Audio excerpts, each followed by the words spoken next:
नमस्कार दर्शकों, आप देख रहे हैं अभी न्यूज। और जैसा कि आप जानते हैं, कल से प्रारंभ होने जा रहे हैं श्राद्ध पक्ष, जिन्हें के लोग पितृपक्ष के नाम से भी जानते हैं।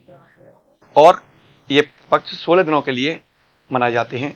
कहा जाता है कि इन 16 दिनों में जो पूर्वज हैं, जो पितृ हैं, वो परवाई जनों के द्वारा किए गए श्राद्ध, तर्पण और उनके द्वारा लगाए गए प्रसाद को ग्रहण करने के लिए आते हैं। जो सच्चाई है इन बातों में, ये जानने के लिए हमारे साथ मौजूद हैं श्री जी पीठाधीश्वर मनीष बाबा। सबसे पहला सवाल बाबा यही है कि ये जो त्रिपक्ष हैं, ये प्रारंभ कैसे हुए, कहां से इनकी शुरुआत हुई थी? आपने लोक कल्याण हेतु बहुत ही सुंदर प्रश्न किया है। हमारे यहाँ सनातन धर्म में जो उपासना खंड है, उपासना पद्धति है, उसमें ब्रह्म वैवर्त पुराण का एक बहुत सुंदर वाक्य है।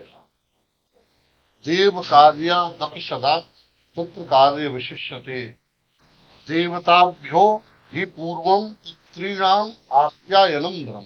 अर्थात जैसे हम देवताओं की उपासना तो करते हैं, अपने अपने इष्ट की उपासना करते हैं, उसी प्रकार से पहले हमें ईश्वरों की उपासना करनी चाहिए।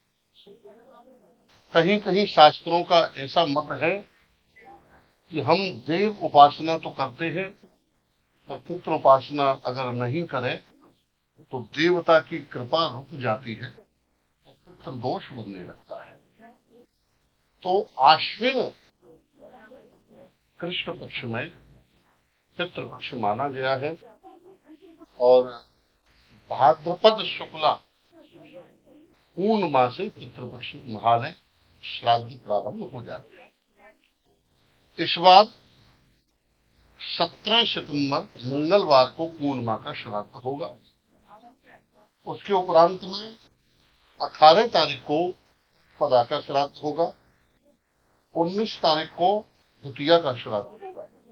इस क्रम से चलते हुए 2 अक्टूबर को पितृ विसर्जन अमावस्या के साथ में पितृ विसर्जन होगा। आपके माध्यम से विशेषकर हम ये कहना चाहते हैं कि पितरो वाक्य इच्छन्ति भाव इच्छन्ति देवता। ध्यान देना, हम सभी से ये जनमानस से भावना रखते हैं, पितरो वाक्य इच्छन्ति भाव इच्छन्ति देवता। जैसे भावना शुद्ध हो तो देवता स्वीकार कर लेते हैं। इसीलिए इसी प्रकार से पितरो वाक्य इच्छन्ति, जब श्राद्ध आता है तो हमें क्या करना चाहिए? श्राद्ध किसे कहते हैं? श्रद्धया दीयते यस्मात् तत्श्राद्धम। जो श्रद्धा से युक्त होकर के किया जाए वही श्राद्ध कर्म है। श्राद्ध कर्म में पवित्रता का विशेष करके ध्यान रखना चाहिए।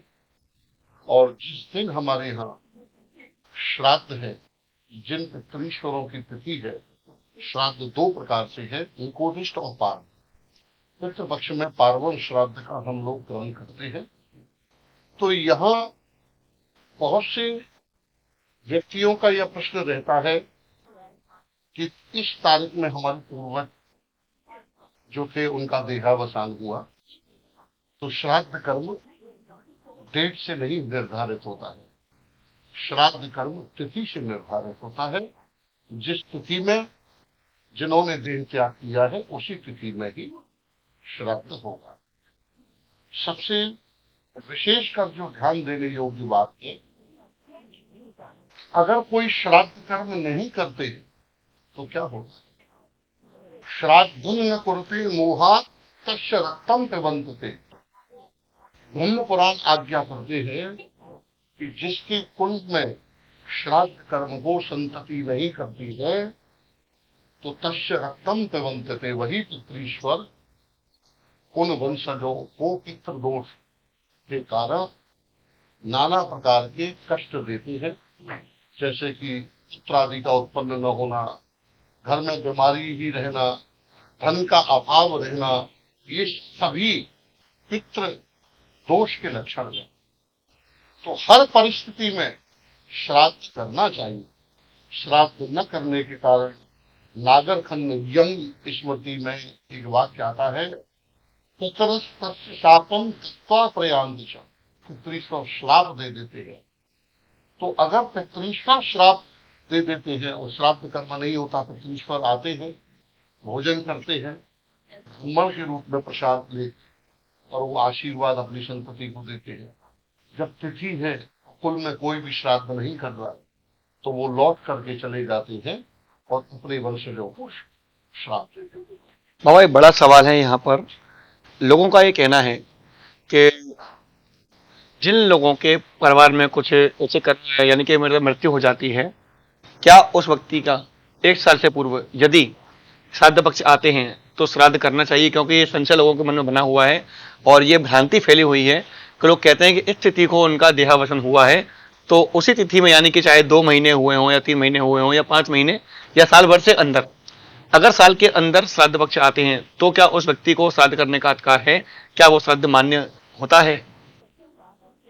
गरुड़ पुराण में आपके इस प्रश्न का उत्तर बहुत सुंदर ढंग से भगवान गरुड़ जी से कह रहे हैं।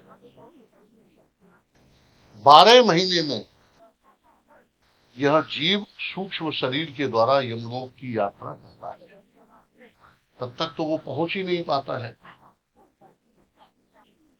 और जो प्रश्न है श्राद्ध का, तो संकल्पित कृत कर्म होके तो वह नहीं हो सकता है। भावनात्मक रूप में जिस तिथि में जिन्होंने देह छोड़ा है, तो उनके निमित्त केवल स्मरण करके गौ को उसको अगर खिला दें तो वो धर्म रूप होकर के उस प्राणी के लिए सहायक होता है, जो यम मार्ग में प्रशस्त है जाने में, जो चल रहे हैं यम मार्ग में। इसलिए उसका संकल्प न हो करके केवल भावनात्मक रूप में गौ के लिए आप ग्रास खिला सकते हैं, और श्राद्ध कर्म संकल्प करके वह नहीं होगा। महाराज जी एक प्रश्न और भी है। कहा जाता है कि इन 16 दिनों में जो दुरात्मा होती हैं, यानी कि भूत प्रेत पिशाच आदि के जो नाम लिए जाते हैं, इन दिनों में ज्यादा उनका यहाँ पर आना जाना होता है। क्या ये बात सत्य है या केवल भ्रामक है? क्योंकि लोगों को इस विषय में बड़ी उत्सुकता होती है कि बाहर ना निकलना चाहिए, 7 बजे बाद नहीं निकलना चाहिए। विशेष करके जिस दिन अमावस्या होती है, जब पितृ विदा होते हैं, उस दिन बच्चों से, महिलाओं से कहा जाता है कि शाम 5 बजे 6 बजे के बाद बाहर ना निकलें। आज जो आत्माएं हैं वापस अपने लोक के लिए प्रस्थान कर रही हैं। क्या कहना चाहेंगे इस बारे में? देखिए, इस प्रश्न का उत्तर श्री भगवद गीता में भगवान ने स्वयं दिया है और भगवान ने इन सबको माना है। इसी के साथ साथ हम आपसे एक बात कहना चाहते हैं, बहुत सुंदर उदाहरण देते हैं कि जब राघवेंद्र सरकार लक्ष्मण जी माता जानकी के साथ में वनवास में थे, तो पुष्कर में आप विराज रहे थे। तो रात्रि में भगवान जब शयन कर रहे थे तो स्वप्न में उन्होंने अपने पितृश्वरों के दर्शन किए। दूसरे दिन पुष्कर क्षेत्र में आचार्य गणों से, ऋषियों से भगवान ने प्रश्न किया कि हमें हमारे पितृश्वरों के दर्शन हुए हैं, हम क्या करें? ऋषि गणों ने कहा, प्रभु आप श्राद्ध की। हम बहुत विशेष बात यह आपके माध्यम से बता रहे हैं सभी को। भगवान श्री राम ने लक्ष्मण जी को आदेश दिया कि आप श्राद्ध की व्यवस्था कीजिए। तो श्राद्ध की जब व्यवस्था लक्ष्मण जी ने की, ब्राह्मण पधारे, ब्राह्मणों का यथा योग्य भगवान ने स्वागत किया, चरण धोए। उसके उपरांत में पत्तल रखी गई, ब्राह्मणों को प्रसादी दी। तो प्रसादी देते देते जानकी जी एकदम से हट जाती है। भगवान ने प्रश्न किया, आप क्यों गई? आप एक तरफ तो प्रसादी दे रही थी और देते देते ही आप हट गई। तो जानकी जी ने कहा, प्रभु मुझे ब्राह्मणों के पास में प्रत्यक्ष रूप से आपके पिताश्री के दर्शन हुए, आपके पूर्वजों के दर्शन हुए कि ब्राह्मणों के साथ में, ब्राह्मणों के रूप में वही प्रसादी ले रहे हैं। तो वो अगर मुझे इस वनवास के भेष में देखते तो उनका मन दुखी होता, इसलिए मैं हट गई। दूसरी बात यह है कि मुझे लज्जा आने लगी। मुझे वो ब्राह्मण नहीं दिख रहे थे, मुझे तो स्वयं श्री ससुर जी ही दिख रहे थे, आपके पिताश्री दिख रहे थे। तो हम यह बात कहना चाहते हैं ये शास्त्रों की स्पष्ट आज्ञा है कि वह ब्राह्मण ही केवल भोजन शादी नहीं लेते, स्वयं उनके रूप में ही जिनकी तिथि है वह स्वयं ब्राह्मण देवता के रूप में उस प्रसाद को लेते हैं। वायु पुराण में कई भक्तों की ऐसी जिज्ञासा रहती है, आप जैसे होंगे, कि कैसे पितृश्वरों तक ये श्राद्ध काम पहुंचता है। अगर कोई किसी योनि में है, जिनको दिवंगत हुए 60 साल हो गए, 70 साल हो गए, तो अगर वो देव योनि में है तो अमृत के रूप में उनको प्राप्त होगा। नाग योनि में ही तो उनको सुगंध के रूप में, वायु के रूप में प्राप्त होगा। अगर पशु योनि में ही तो तृण आदि के रूप में प्राप्त होगा। जिस प्रकार कई गाय एक गोष्ठ में बंधी हो और गाय के एक बछड़े को आप छोड़ दो, तो वह बछड़ा अपनी ही माता के थनों में जाकर के दूध पिएगा। इसी प्रकार से श्राद्ध कर्ता के द्वारा दिया गया श्राद्ध, दिया गया भोजन, वह उन्हीं पितृश्वरों को प्राप्त हो जाता है। महाराज जी, अगला प्रश्न ये है कि कहीं पर सुना था जी कि जो लोग श्राद्ध नहीं कर पाते हैं, जी यानी कि उनकी अवस्था नहीं है या कुछ ऐसे कारण बन जाते हैं, जी चाहे जानबूझकर किए गए हों चाहे अज्ञानतावश, जी तो क्या इन श्राद्धों से लोग मुक्ति पा सकते हैं? वो आगे श्राद्ध भी ना करें और उनके पुत्र दोष भी ना बने, या ऐसे कोई व्यक्ति मजबूर हो, नहीं कर पाते हो, वो किसी अन्यत्र व्यक्ति से कह दें, किसी ब्राह्मण से कह दें कि हम आपको भेंट दक्षिणा दे देंगे, आप अपने आप स्वतः ही व्यवस्था कर लें और उस प्रसाद को ग्रहण कर लें, क्या उनको श्राद्ध करने का फल प्राप्त होगा? गरुड़ पुराण में भगवान आदेश कर रहे हैं कि अगर कोई व्यक्ति कहीं बाहर है या किसी कारणवश श्राद्ध नहीं कर पा रहे, तो उनके जो भी आत्मीय जन है उनसे वह कहें कि आप श्राद्ध कर्म को कीजिए, हम इस कारण से श्राद्ध नहीं कर सकते हैं। तो वह आत्मीय जन उस श्राद्ध कर्म को कर सकते हैं। आत्मीय जन भी अगर नहीं करें तो जो गुरु है, गुरु को भी श्राद्ध करने का अधिकार है। आचार्य हैं, उनको भी श्राद्ध करने का अधिकार है। गोत्रज हैं, उनको भी श्राद्ध कर्म करने का अधिकार है। यही हम आपसे एक विशेष बात और कहना चाहते हैं कि अगर किसी के पास धन का अभाव है, वह श्राद्ध कैसे करे? ध्यान रखना, श्राद्धम नरो भक्त्या शाकई रवि यथाविधि। अगर किसी के पास कुछ भी नहीं है और श्राद्ध की तिथि मालूम हो गई, कहीं बाहर है, श्राद्ध नहीं कर सकते हैं, कैसे हो? तो यहाँ तक शास्त्र आज्ञा करते हैं कि कुछ हरा चारा वो ले लें या हरी सब्जी ले लें और अपने पितृश्वरों के निमित्त अगर गऊ को श्राद्ध काल में, कुतुब काल में वह प्रदान कर देते हैं, उसको भी पितृश्वर स्वीकार करके और उनको मनोवांछित फल की प्राप्ति करा देते हैं।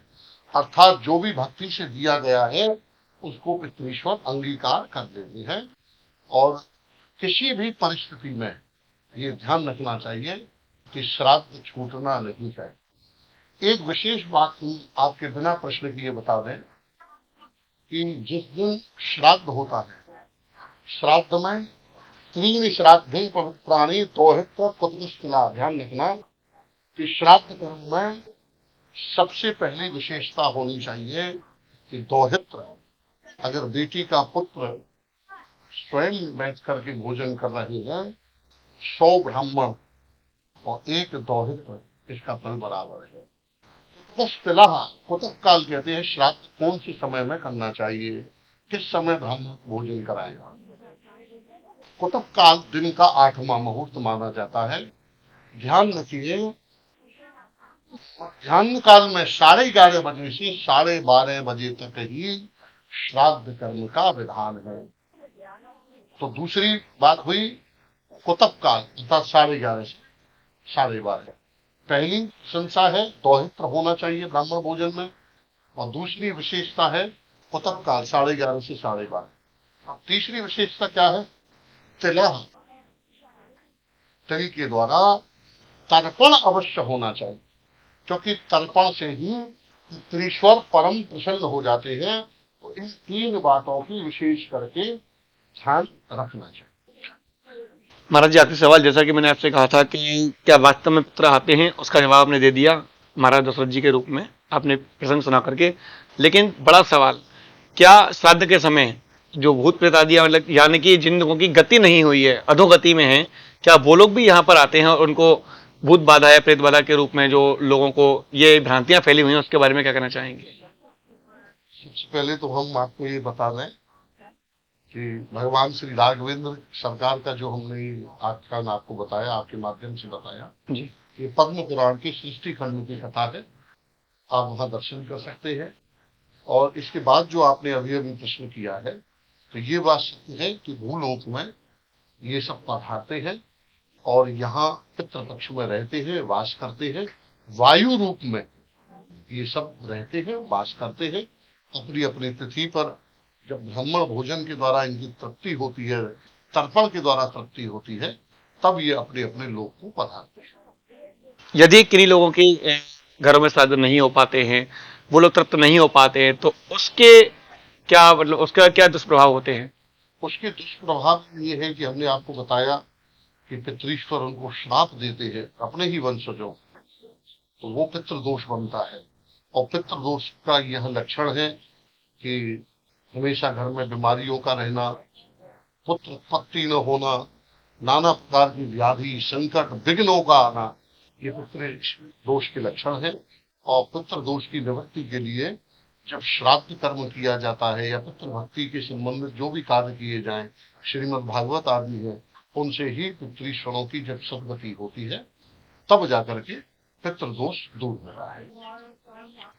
तो दर्शकों, देखा आपने, एक बार फिर से हमारे साथ मौजूद थे आज श्री जी पीठाधीश्वर मनीष बाबा, जिनके द्वारा बताया गया कि इस श्राद्ध काल में, यानी कि जो पितृपक्ष आने वाले हैं, क्या कुछ करना चाहिए, क्या नहीं करना चाहिए, किस प्रकार से अपनी शुद्धि का विशेष ध्यान रखना चाहिए। और सबसे बड़ी बात जो बताई वो ये है कि जो भाव है वो विशेष कर्म में की भूमिका होनी चाहिए, यानी भावपूर्ण तरीके से आप अपने पितरों का श्राद्ध करें, और चाहे कुछ भी ना मिले। श्राद्ध कर्मों में हम एक बात और आपसे विशेष कहना चाहते हैं जी। कि हम ये देखते हैं, उस दिन जिस दिन किसी के घर में तिथि है, तो उनको फिर साबुन आदि नहीं लगाना चाहिए और तेल आदि नहीं लगाना चाहिए। ये इसकी शास्त्र की स्पष्ट आज्ञा है। और हम देखते हैं प्रायः कि स्टील के पात्रों में भोजन का बहुत निषेध है, ध्यान रखना। अगर ब्राह्मण को स्टील के पात्रों में, लोहे के पात्रों में भोजन परीस दिया, तो पितृश्वर बाहर से देखते ही लौट जाते हैं, श्राद्ध को ग्रहण नहीं करते। इसलिए हमारे यहाँ पत्तल और मटका, जो मिट्टी के पात्र हैं, चांदी के पात्रों अगर आप रखें, पितृश्वर प्रसन्न हो जाते हैं। तो विशेष करके हम ये कहना चाहते हैं कि पत्तल, सरोके, कुल्ला, इनका उपयोग करें। स्टील के पात्रों का भूल कर भी उपयोग न करें। और जहाँ एक ऐसी व्यवस्था है कि उस दिन छौर आदि कर्म या सेवित आदि नहीं होनी चाहिए, यहाँ तक कि साबुन वगैरह का भी निषेध है। और हम इस बात को आपसे इसलिए भी कहना चाह रहे हैं, आज के समय में जो लोग बात कहते हैं नहीं हम इन बातों को नहीं मानते हैं, तो ये शास्त्र की स्पष्ट आज्ञा है कि इस आज्ञा का पालन होना चाहिए। अगर ऐसे कर्म कोई भी करते हैं तो फिर श्राद्ध कर्ता को श्राद्ध का फल नहीं मिलता है। आप देखिए कि महाभारत में स्पष्ट वर्णन है, दंत धावन तांबूलम तैलाभ्यंगम भोजनम त्यौषधम परान्नम चौ श्राद्ध वर्जयेत। ये 7 चीजें श्राद्ध कर्ता के लिए बहुत वर्जित है। शुद्धि पहले जरूर रखें। अगर घर में पवित्रता नहीं है, ईश्वर लौट जाएंगे। और तेल आदि या साबुन आदि लगा ली तो वो श्राद्ध निष्फल हो जाता है। इस प्रकार से इन चीजों का विशेष करके ध्यान रखें। श्राद्ध में लोहे के पात्र को सर्वथा निषेध करें। चांदी की प्रशंसा की गई है, पत्तल की प्रशंसा की गई है। इसमें हम पुनः आपसे ये कहना चाहते हैं कि देवताओं की भक्ति कीजिए, करनी चाहिए। अगर पितृश्वरों की भक्ति में कमी रह जाती है, देव कृपा वही रुक जाती है, वो पितृ दोष बन जाता है। प्रायः आज हम जब देखते हैं कि कई, जैसे ज्योतिष के पंचम भाव से ये स्पष्ट होता है कि पितृदोष है कि नहीं, प्रायः देखते हैं कि पितृदोष बने हुए हैं, क्योंकि पितृश्वरों की उपासना उन पर आती नहीं है। ज्ञानतावश स्टील के पात्र में भोजन दे दिया ब्राह्मण को, ब्राह्मण पधारे, आसन नहीं दिया, उनके चरणों का प्रक्षालन नहीं किया, क्षणा नहीं दी, तो कहीं कहीं अज्ञानतावश भी श्राद्ध जो करता है, जो श्राद्ध कर रहे हैं, वो निष्फल हो जाता है।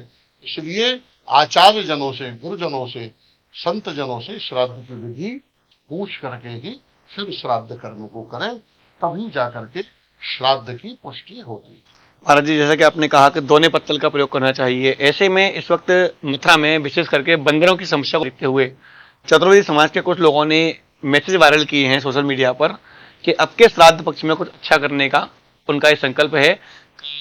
लोग जब अपने घरों से दोने पत्तल बाहर फेंक देते हैं तो उनको बंदर लेकर भागते हैं, गाय उन दोनों पत्तलों को खा जाती है। तो लोगों ने एक मुहिम चलाई है कि अपने घरों के बाहर दोने पत्तल ना फेंकें, जबकि आपका ये कहना है कि दोने पत्तलों में ही भोजन दें, और ये नियम परंपराएं चले आ रहे हैं कि घर के बाहर कम से कम एक पत्तल दोना बाहर फेंकना आवश्यक है। कितना मिथक है, कितनी सच्चाई है इन बातों में, क्या कहना चाहेंगे? आपका प्रश्न ये बहुत उत्तम है, सभी के हित में है। जब भी श्राद्ध होता है तो उसका उच्छिष्ट या उसकी पत्तल वगैरह वो घर में नहीं रखी जाए। पर हम ये कहना चाहते हैं कि बंदरों का भी संकट बहुत बड़ा है, इसलिए घर के बाद बाहर कोई ऐसा बॉक्स हो या ऐसा कोई पात्र हो जिसमें उनको ढक के रख दिया जाए। दूसरे दिन हमारे यहाँ जब सफाई करनी आती है वो उसको ले जाएंगे, पर ये एक विधान हमारे यहाँ बना हुआ है, इसको घर में नहीं रखा जा सकता। एक विशेष बात हम और कहना चाहते हैं कि कई लोगों के इस संबंध में हमारे पास फोन भी आए, उन्होंने पूछा भी कि महाराज जी ये गौग्रास क्या होता है, क्या गौग्रास के बिना श्राद्ध नहीं लगता है? तो ये बात हम आपके माध्यम से बताना चाह रहे हैं कि गौग्रास के बिना श्राद्ध नहीं लगता है। जब ब्राह्मण आ जाए, ब्राह्मण बैठे, उस समय श्राद्धकर्ता को चाहिए कि संकल्प के द्वारा, अगर श्राद्धकर्ता संकल्प नहीं कर सके तो जो आचार्य आए हैं प्रसादी पाने के लिए उनसे आप प्रार्थना कीजिए कि आप संकल्प बोल दीजिए, और उसमें ध्यान रखिए कि केवल आपको तिथि, वार, नक्षत्र, मास, इन 5 चीजों का स्मरण करके और जो दिवंगत हैं उनके गोत्र का उच्चारण करके और उनका नाम लेके क्षुधा पिपासा निवृत्ति पूर्वक क्षय तृप्ति संपादनार्थम ब्राह्मण भोजनात्मक पार्वण श्राद्धम हम करिष्ये, इसको बोलना चाहिए और सुरभि गौ का उस समय स्मरण करना चाहिए, क्योंकि गौ का स्मरण करने से ही गोग्रास को निकाला जाता है। और हमारे यहाँ ये परंपरा चली आ रही है कि प्रारंभ से सौरभेय सर्वथा पवित्रा निराशय में ग्रासम गावस त्रैलोक्य मात्रा, इस श्लोक के द्वारा आप गौ को ग्रास निकालिए। इसके उपरांत में दूसरा जो बलि है वो श्वान की है। ध्यान रखना, ये श्वान कौन है? ये यमलोक के बाहर बैठते हैं, 2 श्वान हैं। 2 श्वानों श्यामल श्यामल दैव सत क्रोध भवो, इनके लिए भी एक ग्रास निकालना चाहिए। उसके उपरांत में तृतीय जो बलि है वो काक बलि है। कौओं के लिए एक ग्रास चित्त पर रखें और उसमें कौओं का ध्यान करें, और उसके बाद में सबसे पहले जो देवता है उनके लिए एक ग्रास, और एक ग्रास पिपीलिका के लिए। पिपीलिका कीट पतंग काद्या भूक्षिता कर्म बंधा तेषाम हितम मयान्नम ते योग सिस्टम सुखनो भवंतु। 5 ग्रास हर जातक को निकालने चाहिए, जिसमें पहला ग्रास गऊ का है। महाराज जी, सवाल यहाँ ये उठता है कि आपने देखा कि तीसरा जो ग्रास है वो काक के लिए निकालना चाहिए। काक विलुप्त हो चुके हैं लगभग।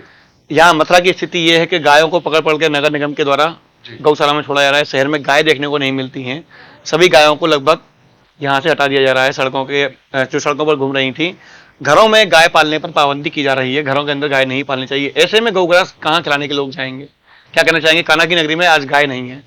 देखिए, गऊ की जब तक गऊ के पेट में वो ग्रास नहीं जाएगा, श्राद्ध को हम पूर्ण नहीं मान सकते हैं।